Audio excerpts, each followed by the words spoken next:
Bem, hoje nós vamos focalizar a prematuridade como problema. A prematuridade é um problema muito sério dentro do obituário da humanidade e também por causar sequelas a curto, médio e longo prazo que são irreversíveis para os conceitos.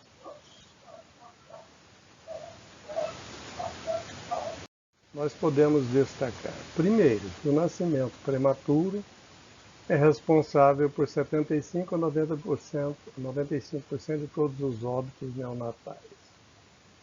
E que dos sobreviventes, até 15% apresentam sequelas significativas, como paralisia cerebral, disfunções motoras, retardo no desenvolvimento, doenças respiratórias crônicas, predisposição para doenças, infecções, etc, etc. Então, o recém-nascido, quando sobrevive, ele ainda não está livre da carga que a prematuridade vai lhe trazer para o resto da vida. E nossas estratégias de prevenção para o parto prematuro, ela se divide em primária, quando vão atuar sobre os fatores de risco. Secundária, quando atua sobre algumas situações que nós vamos ver a seguir. Terciária, quando atua já no parto prematuro estabelecido. E quaternária, quando vai atuar no parto prematuro iminente, que não há mais forma de impedir o seu acontecimento. Assim, a prevenção primária é aquela em que a gente vai agir na paciente que apresente fatores de risco. Nesse caso, a prevenção se resume a dar progesterona para essas pacientes como profilaxia do parto prematuro. Já quando a paciente começa a apresentar contrações eventualmente dolorosas, perceptíveis, mas que não são contrações de trabalho de parto. A maioria das vezes as contrações são indolores. E isso é frequente. É o que nós chamamos de útero irritável. Então seria a prevenção secundária. O que nós vamos fazer neste caso? Também progesterona. Começar a dar progesterona, de preferência com 16 semanas e só interrompendo com 36 ou 34, depende do serviço, da escola. Mas pelo menos até 34 semanas a paciente vai usar progesterona diariamente, via vaginal, 100 a 200 microgramas de progesterona. Já diante do trabalho de parto reversível, que é a presença de contrações uterinas, pelo menos 2 em 10 minutos, em que nós temos também alterações cervicais, nesse caso, aí a gente já tem que tratar. E o tratamento não é mais com progesterona, nós vamos fazer tocólise e corticoides.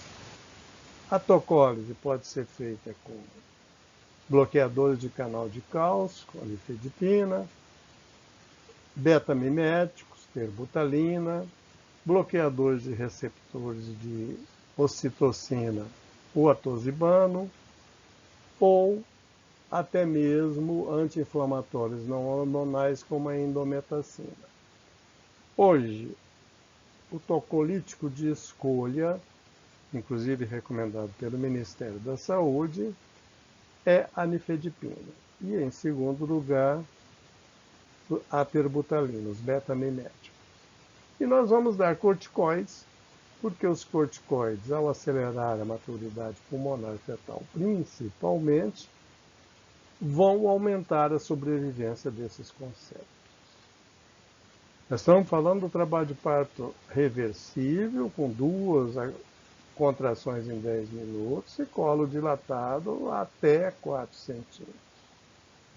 Mas quando o colo está com 4 centímetros ou mais, principalmente mais, e mais de 2 contrações em 10 minutos, nós consideramos esse trabalho de parto irreversível, portanto, é o estágio 4, e nesse caso, já não adianta a tocólise nem o corticoide, nós temos que prevenir as sequelas, principalmente as sequelas neurológicas.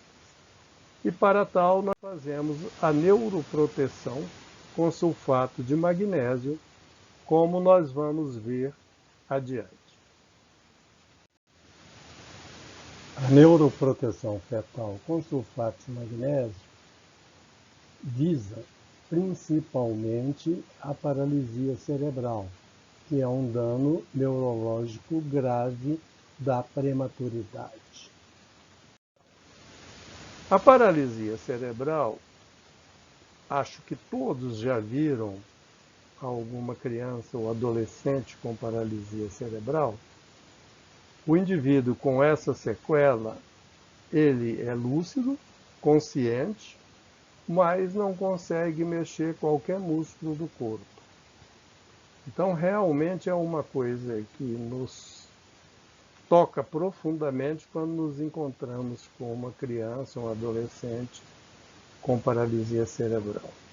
E o que é importante é que a gente pode, com o uso do sulfato de magnésio, a maioria das vezes evitar isso.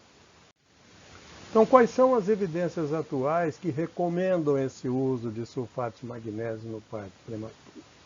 É isso que nós vamos ver inicialmente. A história toda começou quando começaram os trabalhos científicos a respeito do sulfato de magnésio e sua ação, seu mecanismo de ação. E a base biológica da neuroproteção fetal é que o magnésio está envolvido em vários processos intracelulares. O mecanismo mesmo de neuroproteção ainda é incerto, mas se sabe que ele provoca vasodilatação cerebral, reduz citocinas inflamatórias, inibe fluxo de cálcio para o meio intracelular, aumenta o fluxo sanguíneo cerebral, porque ao inibir o fluxo de cálcio relaxa as artérias e previne variações importantes na perfusão cerebral. O primeiro trabalho que se tem notícia sobre sulfato de magnésio, ele é bem recente. Ele é de 1995, tem 25 anos. Na realidade, não foi um trabalho, foi um estudo observacional em que, a essa altura, a doutora Karen Nelson observou que os fetos que haviam usado sulfato de magnésio, por exemplo, para as pacientes que têm eclâmpsia, pré-eclâmpsia, iminência de eclâmpsia, esses fetos, quando prematuros, eles conseguiam um menor índice de paralisia cerebral e problemas neurológicos. Então, ela só observou isso. Mas, a partir daí, começaram os trabalhos realmente randomizados, duplo cego, etc. Mas vocês vejam que os trabalhos começaram em 2008, então eles são relativamente recentes, 12 anos. Esse trabalho aqui, portanto, ele indica que ele fez uma comparação. Sulfato de magnésio foi aplicado a 1.041 fetos prematuros com parto iminente e placebo em 1.095 e se comparou o resultado de moderada ou severa paralisia cerebral apenas em todas as gestantes envolvidas e se descobriu que no grupo que se usou sulfato de magnésio houve 20 paralisias cerebrais para 1.041 conceptos. E no grupo que usou placebo, esse número foi de 38. Isso conclui que aqui nós tivemos 1,9% de incidência e aqui 3,5%, praticamente o dobro. Já nas pacientes com anomalias congênitas, aconteceu a mesma coisa. Nos fetos com anomalias congênitas, a paralisia cerebral aconteceu em 18 de 997, 1,8%, e no grupo placebo, 34 em 1063, 3,2%, praticamente o dobro. Então foi o primeiro trabalho que comprovou que realmente havia uma relação entre o uso de sulfato de magnésio e diminuição da paralisia cerebral nos recém-nascidos prematuros. Então, riscos de usar sulfato de magnésio. Não foi observado aumento significativo de risco fetal ou neonatal.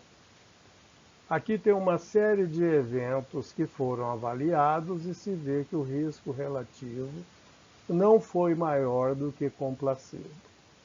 Isso significa que o uso do sulfato de magnésio é seguro.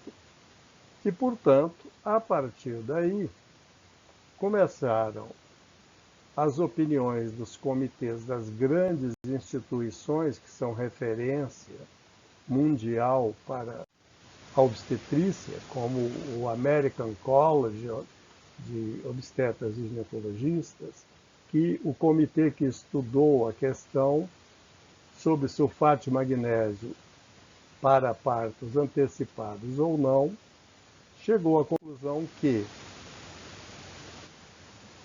há um impacto importante na diminuição da paralisia cerebral. Isso aconteceu também com o Royal College, que é outra instituição de respeito no mundo, referência, e também com a Sociedade de Ginecologia e Obstetrícia do Canadá. Bem, quais são os problemas quando a gente pensa em neuroproteção fetal? Quando começar, que dose, por quanto tempo, qual o desfecho que melhora e quais os resultados a longo prazo. Assim sendo,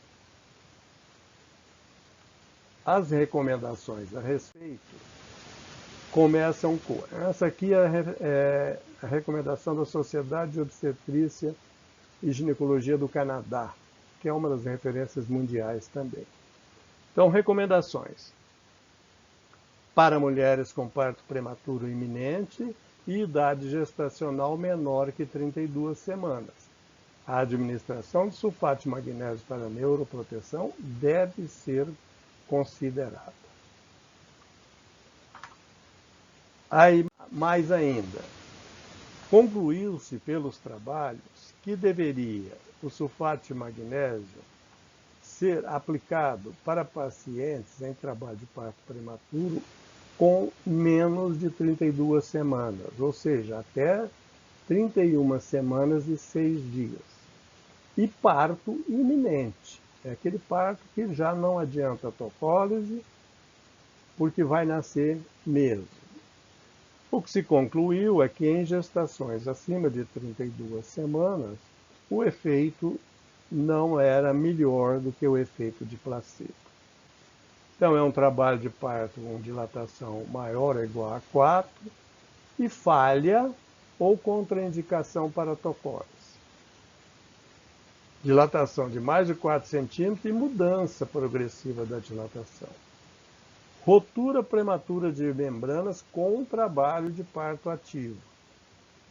E parto prematuro planejado por indicação materna ou fetal. Ou seja, quando nós planejamos que vamos interromper uma gestação, porque, antes de 32 semanas, obviamente, porque há uma indicação materna. Por exemplo, a paciente tem uma pré-eclâmpsia grave ou uma eclâmpsia, que nós não estamos conseguindo controlar a pressão dela.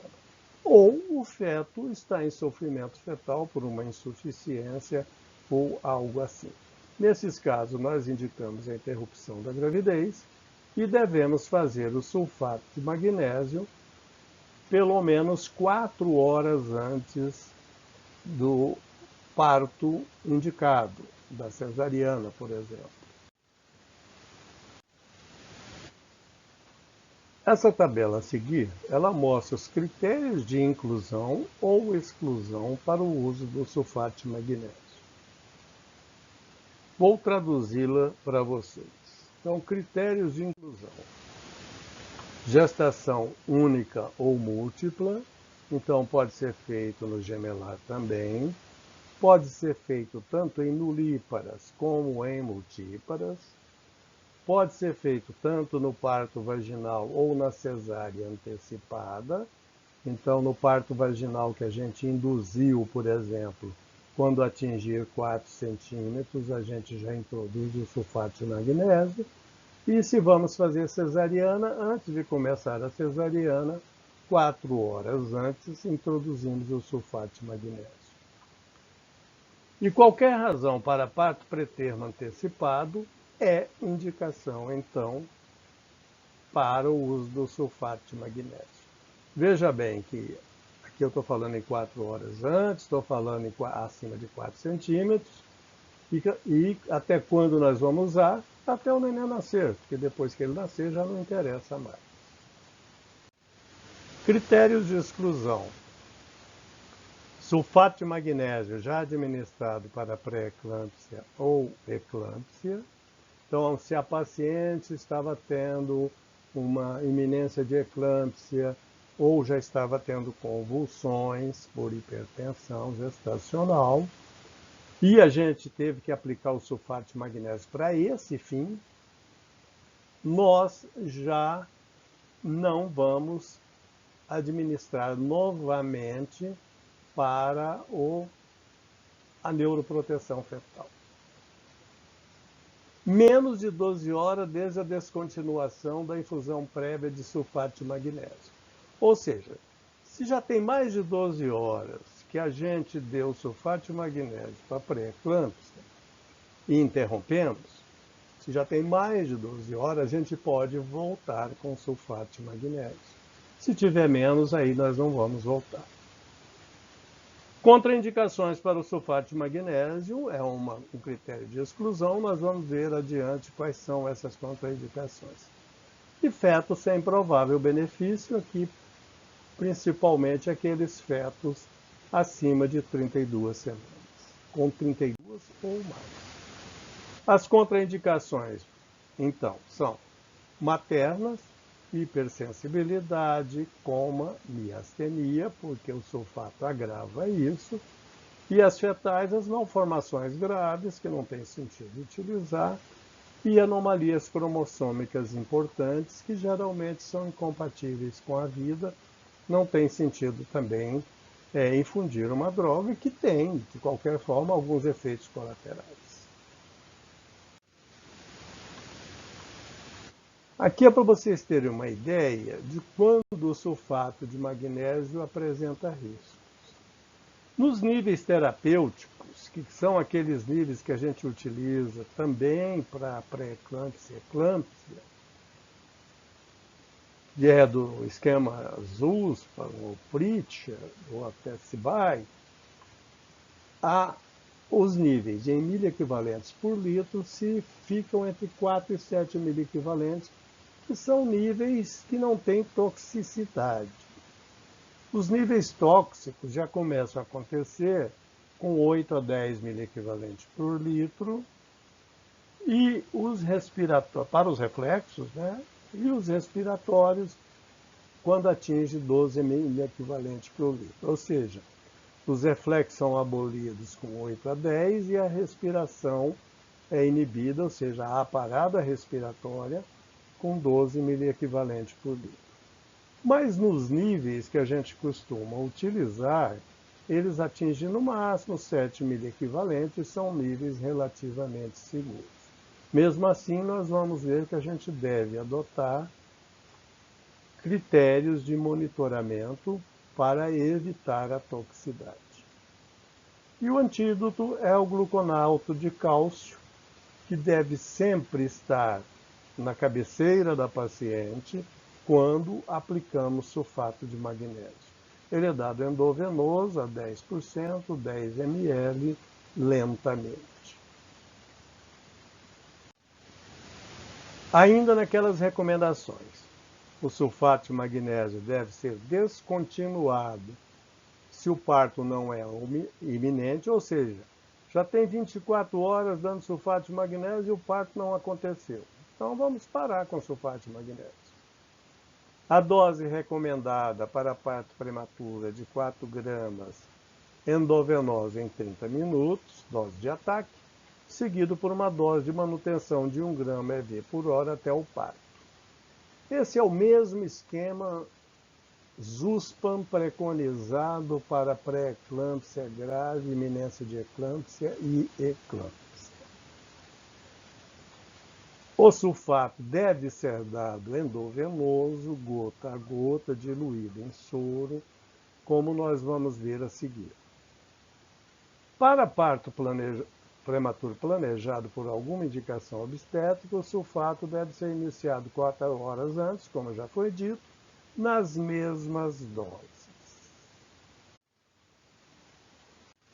Bom, agora vamos à receita do bolo, vamos dizer assim, que é ensinar como se faz. Primeiro, pega-se 4 gramas, que são 8 ml de solução de sulfato de magnésio a 50%.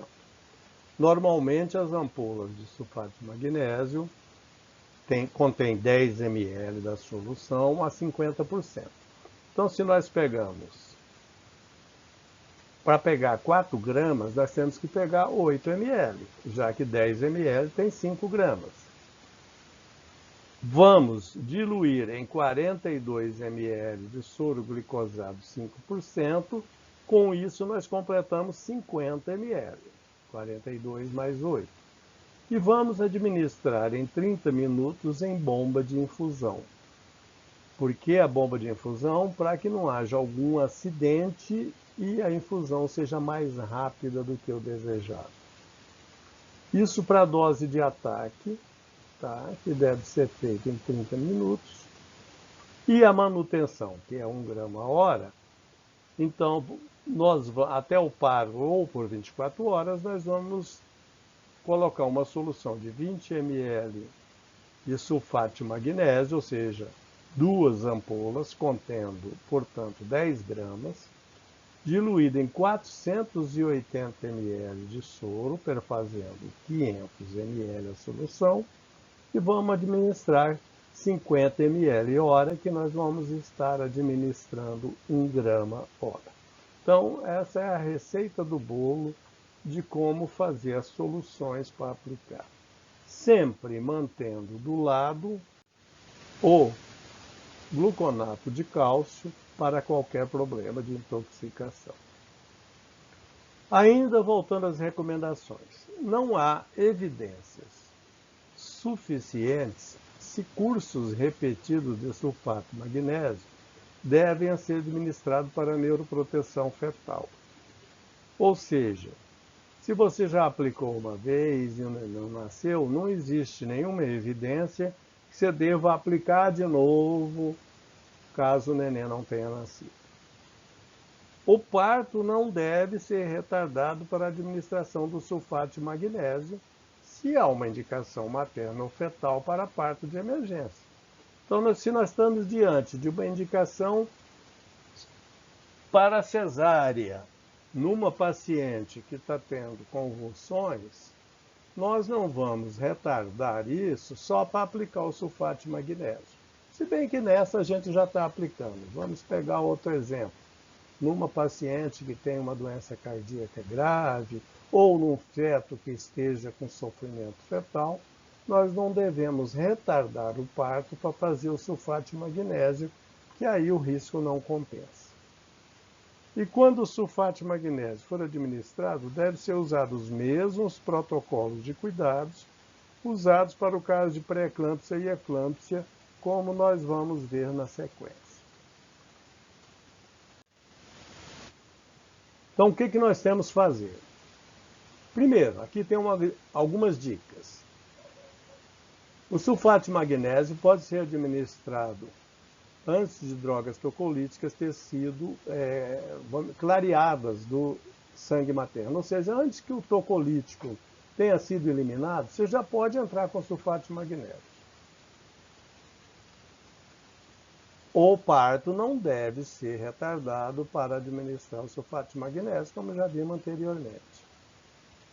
E não há necessidade de monitorar o sulfato de magnésio no nível sanguíneo. A monitoração nós fazemos clinicamente. A paciente deve estar com a sonda de Foley, sonda de demora. Nós vamos medir a diurese, e a diurese horária deve estar acima de 30 ml. Vamos estar de olho na frequência respiratória, que deve estar entre 12 e 16 incursões por minuto. Se tiver abaixo de 12, a gente já vai pegar o gluconato de cálcio e aplicar e suspender o sulfato de magnésio. E temos que estar pesquisando reflexos patelares. Na ausência do reflexo patelar, nós também temos que diminuir o gotejamento ou retirar o gotejamento e aplicar o gluconato de cálcio. Então, resumindo, sulfato de magnésio para proteção fetal. Gestação tem que ter menos de 32 semanas. Pode ser parto pré-termo, ameaça ou iminente, com ou sem ruptura prematura de bolsa. Parto pré-termo indicado por indicação materna ou fetal.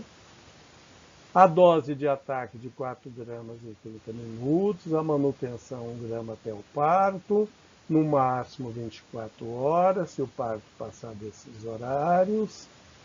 A monitoração materna com sinais vitais, frequência respiratória, diurese e reflexos patelares. E temos também que estar de olho no feto com cardiotocografia contínua ou com ausculta do BCF com pelo menos de 30 em 30 minutos. E temos que saber que esse feto provavelmente ou certamente vai requisitar uma UTI neonatal, porque eles facilmente fazem hipotonia e apneia por conta do cálcio. Então, o próprio pediatra tem que estar alertado que o feto usou sulfato de magnésio. Com isso, nós vamos reduzir paralisia cerebral e morte neonatal nesses conceitos. Essa é a conclusão da Sociedade de Obstetrícia e Ginecologia do Canadá de 2011. Então, dá para ver que essa questão do sulfato de magnésio, ela é recente na obstetrícia, mas ela já está estabelecida. Bem, a seguir nós vamos falar de um outro assunto. Sulfato de magnésio, nós paramos por aqui, acho que deu para entender bem. Agora nós vamos falar de corticoides. Corticoides vocês já conhecem, desde aquela nossa aula lá do 7º, 8º semestre, sobre trabalho de parto prematuro. E vocês sabem que ele é usado nos prematuros, aqui no caso, até 34 semanas. Não é mais 32. O procorticoide, ele tem utilidade até 34 semanas. Como nós vamos ver mais detalhadamente a seguir. Tudo começou com Liggins, em 1969, quando ele observou que fetos prematuros de ovelhas, quando foram infundidos com corticoide, eles sobreviviam mais, tinham menos problemas respiratórios. Ele estava fazendo um estudo de aceleração do parto prematuro em ovelhas com glicocorticoides e observou que realmente isso funcionava, mas que, por outro lado, os carneirinhos que nasciam e tinham tomado corticoide tinham menos problemas neonatais respiratórios. Com essa observação, ele se juntou a outro autor, Howe, que era um pediatra, e fizeram um trabalho. Esse trabalho consistiu de pegar um grupo de pacientes em trabalho de parto prematuro e administrar betametasona, um corticoide. E no outro grupo, administrar placebo. Foi mais ou menos 70 mulheres em cada grupo. E observou que no grupo que foi usado o corticoide, houve uma redução de até 50% nos problemas neonatais, principalmente respiratórios. O que se sabe dos corticoides? Eles unem-se a receptores citoplasmáticos, formando um complexo esteroide-receptor, que junta ao DNA e regula a produção de proteínas específicas. Tem ampla variedade de efeitos farmacológicos sobre o músculo liso, sistema cardiovascular, renal e sistema nervoso central. Modulam várias vias enzimáticas. Intervém na resposta inflamatória e no sistema imune. Inibe divisão celular em vários tecidos. Participam, melhor dizendo, da regulação do sistema hidroeletrolítico e interfere no metabolismo dos lipídios, carboidratos e proteínas. Para entender o mecanismo de ação do corticoide no pulmão do feto, nós temos que ver que eles estimulam a produção de surfactante pelos pneumócitos 2. O surfactante é uma substância lipídica produzida na parede do alvéolo fetal, nos pneumócitos 2, e esse surfactante é jogado para o interior do alvéolo. E ele reveste, forra o alvéolo por dentro. De maneira que, quando o feto expira, esse alvéolo não colaba, como a gente está vendo aqui em cima. Esse não tinha surfactante. Ele mantém um estado de semi-abertura, que facilita a próxima inspiração do recém-nascido e facilita a respiração aérea do recém-nascido. O feto, abaixo de 34 semanas, não tem surfactante suficiente.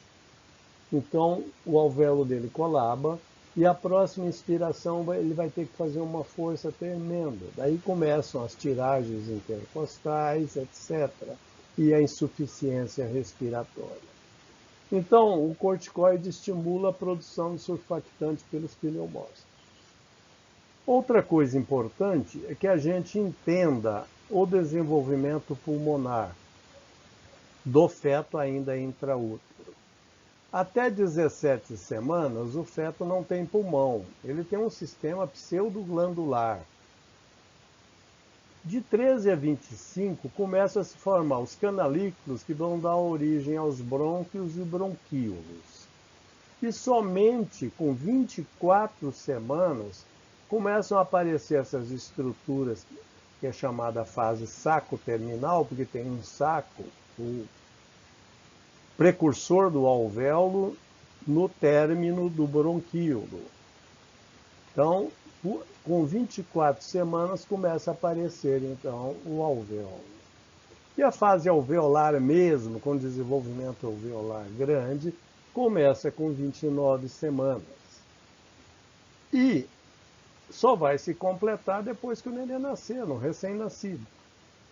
Mas com 34 semanas nós temos já um alvéolo bem desenvolvido, já com produção de surfactante suficiente.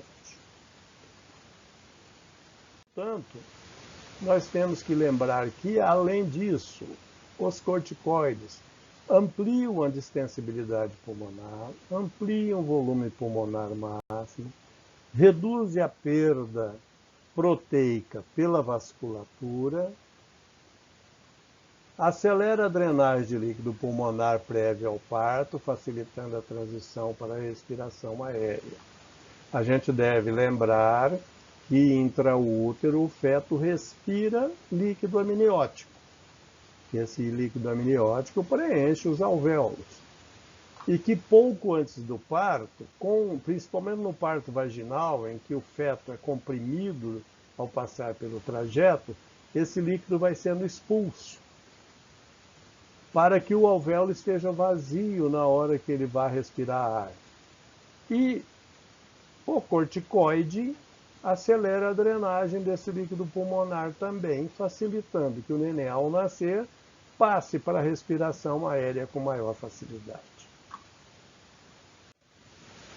Os efeitos benéficos do corticosteroide, além disso, são redução de síndrome de desconforto respiratório, de hemorragia intraventricular, de necessidade de oxigênio e assistência ventilatória no pós-parto, diminui enterocolite necrosante neonatal, ou seja, reduz a morbidade e reduz a mortalidade neonatais.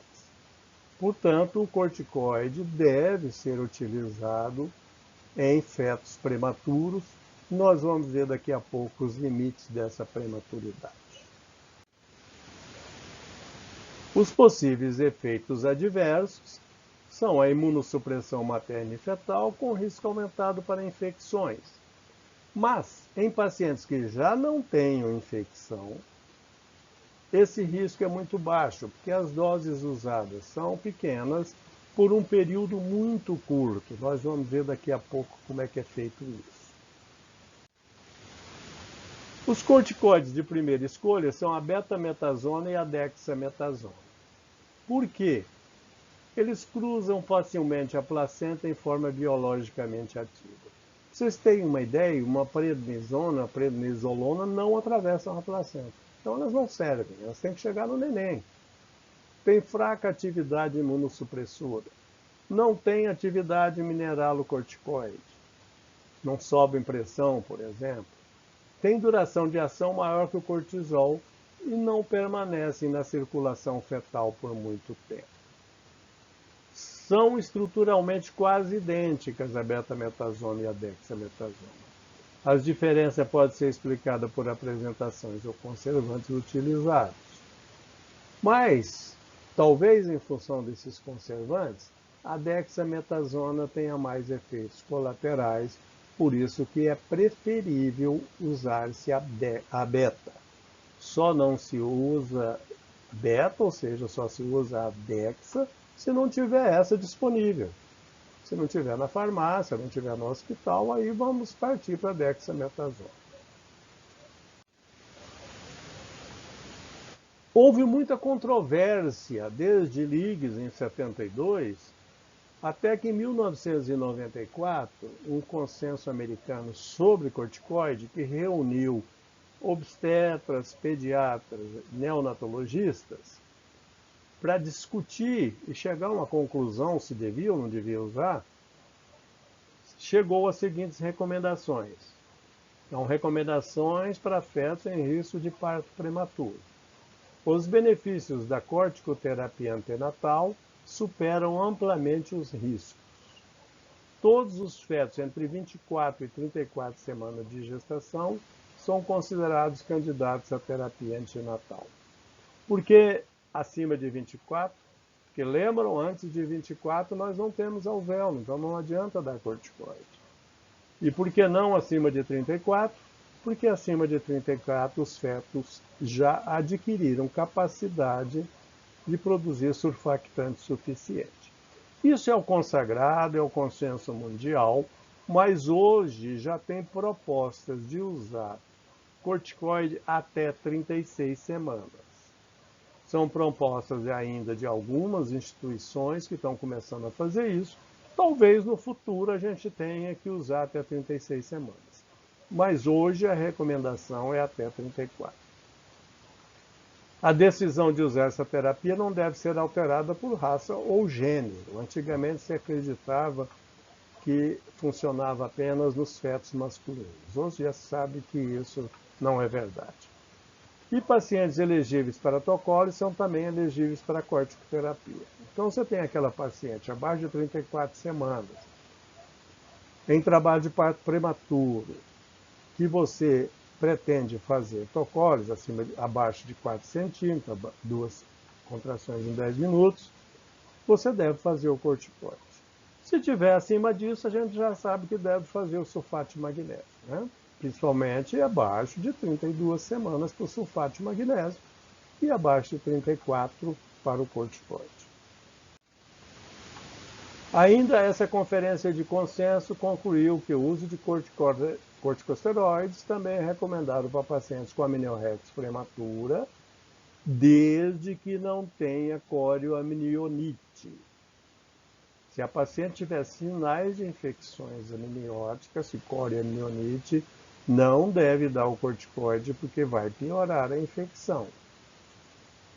O tratamento consiste em 2 doses de 12 mg de betametasona, dadas com intervalo de 24 horas intramuscular, ou 4 doses de 6 mg de dexametasona, aplicada aí de 12 em 12 horas, também intramuscular. Nos dois casos, totaliza-se 24 mg, que a gente chama de um ciclo de corticoide, certo? 12 mg num dia, 12 mg 24 horas depois e está feito um ciclo de corticoide. Se for dexametasona, 4 doses de 6 mg de 12 em 12 horas. O efeito ótimo começa após 24 horas do início do tratamento e dura por pelo menos 7 dias. Esse efeito ótimo durar 7 dias é que deu início a um problema. Ora, se o feto não nasceu em 7 dias e ameaçar nascer novamente, nós devemos repetir o corticoide? Isso durante muitos anos aconteceu, mas por volta do ano 2000, mais ou menos, na realidade, por volta de 1994, com Bradley e colaboradores, começaram a aparecer trabalhos que foram até 2001, em que se demonstrava prejuízos a médio e longo prazo aos conceptos que haviam recebido múltiplos ciclos de corticoide, e eram prejuízos graves, como redução de peso fetal e circunferência cefálica, corioamnionite, comportamento hiperativo, déficit cognitivo, dificuldade escolar, etc. Alguns autores, como Rotmensch e Gim, não encontraram efeitos adversos, mas são estudos retrospectivos de baixo poder de evidência.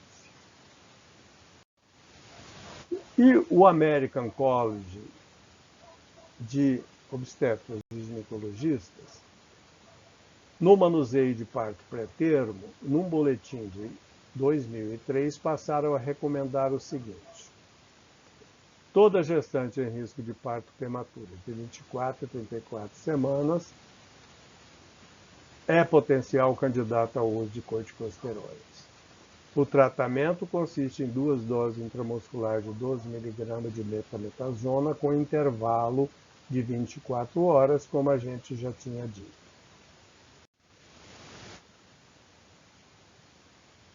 Uma meta-análise de Crowley e colaboradores de 2004 chegaram às seguintes conclusões. Um estudo com 3.700 gestantes. Foram 18 estudos que foi feita uma meta-análise com 3.700 gestantes. Corticosteroides dados para parto prematuro são efetivos em prevenir síndrome de desconforto respiratório e mortalidade neonatal. E não há evidências suficientes para avalizar o uso de doses repetidas em pacientes que permaneceram em risco após a primeira dose. Portanto, reforçando que não se deve dar ciclos repetidos. Conclusões finais baseadas em evidências científicas. Deve ser prescrito corticosteroide para toda paciente em risco de parto entre 24 e 34 semanas. As drogas de escolha, betametasona, 12 doses de 12 mg, apartadas 24 horas, ou dexametasona, 6 mg de 12 em 12. Não há evidência sobre risco e benefício do uso de múltiplos ciclos. Não é recomendado o uso de múltiplos ciclos em gestantes com amniorrex prematura pelo aumento da corioamnionite, do risco de corioamnionite.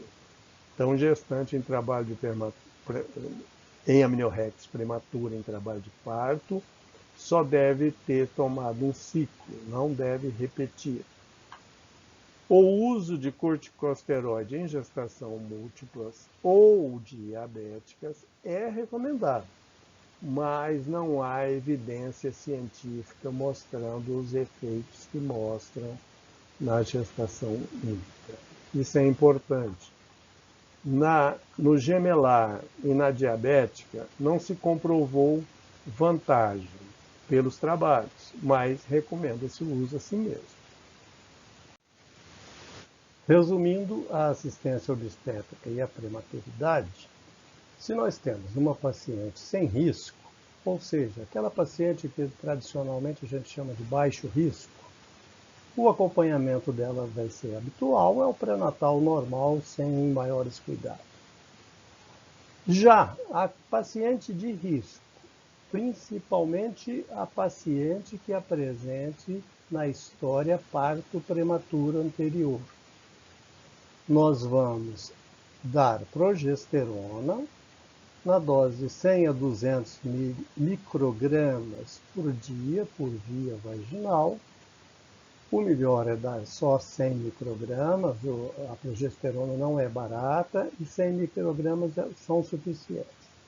E vamos rastrear e tratar as infecções, principalmente vaginoses e infecções do trato urinário. Essas infecções são um fator de risco alto para o parto prematuro e também para a amniorrex prematura. Então, sempre devem ser tratadas, inclusive as bacteriúrias assintomáticas, ou seja, aquelas pacientes que apresentam bactéria na urina e não têm sintoma.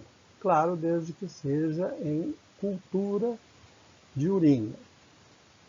Se a gente já está na iminência, ou seja, a paciente já se encontra em trabalho de parto, 2 contrações em 10 minutos, colo dilatado até 4 centímetros, aí nós vamos tentar inibir a contração com tocolítico, nifedipina, beta-mimético, etc. E vamos dar o corticoide, 2 doses de 12 miligramas de betametasona, apartadas por 24 horas. Mas, se o trabalho de parto evolui de forma incontrolável, nós já temos dilatação acima de 4 centímetros, nós já temos 3 ou mais contrações em 10 minutos, ou seja, não vai ter jeito, vai nascer. Então, vamos fazer a neuroproteção com sulfato de magnésio, naquelas doses que nós já abordamos, endovenoso, iniciando tão logo o trabalho de parto se torne iminente e mantendo até o nascimento do feto. No ato, ou seja, no parto do prematuro, nós precisamos de uma boa assistência obstétrica, não devemos usar sedativos e ocittóxicos e devemos fazer o parto com muito cuidado. E no pós-parto, esse feto fatalmente vai precisar de cuidados neonatais em UTI neonatal.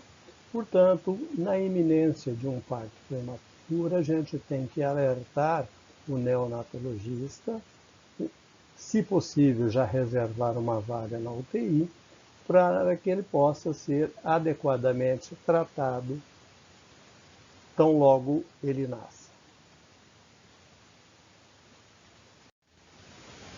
E atenção na próxima gestação, tem 20% de chance de tudo se repetir.